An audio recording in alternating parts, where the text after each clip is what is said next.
Engagé avec plusieurs organisations dans la concrétisation de la campagne de sensibilisation Cancer Sida, initiée par la Fondation Sylvia Bongo Nimba pour la famille, l'Organisation panafricaine de lutte pour la santé OPALS vient de boucler, après 5 semaines de sensibilisation, à travers des actions de proximité encore appelées campagne de porte en porte, la campagne de sensibilisation Cancer Sida.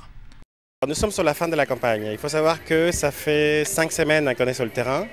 On est aujourd'hui dans nos dernières campagnes de dépistage. Il faut savoir qu'on est presque en train d'atteindre les 2000 personnes.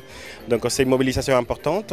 Le chiffre peut paraître pas très important, mais il faut savoir que la mobilisation, il fait du dépistage mobile, ça représente des moyens qu'il faut mobiliser, il faut des gens qu'il faut mettre sur le terrain. Donc on est très content de la mobilisation. On a dû dépister aujourd'hui environ 2000 personnes. On a sensibilisé environ 20 000 personnes. On a distribué des t-shirts, des préservatifs. On a distribué presque 30 000 préservatifs à l'OPALS.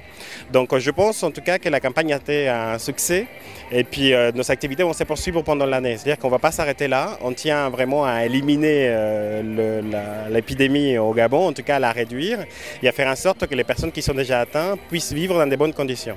Donc on va continuer à travailler tout au long de l'année pour améliorer la prise en charge des personnes vivantes avec le VIH et pour continuer à que ceux qui ne connaissent pas leur statut sérologique se fassent dépister.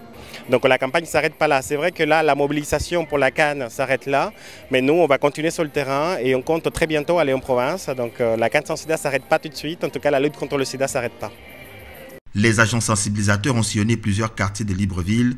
Au terme de ces actions de proximité, ils sont heureux d'avoir rencontré plusieurs personnes. La majorité des contacts étaient très faciles, les gens étaient accessibles et ouverts aux messages.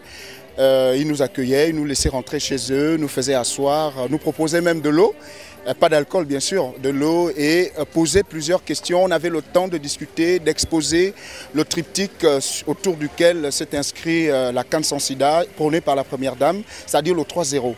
Et nous avons pris le temps de leur expliquer ce qu'on entendait par le 3-0 et quels sont les objectifs du 3-0. 3-0 contre le sida, l'initiative a été bien appréciée par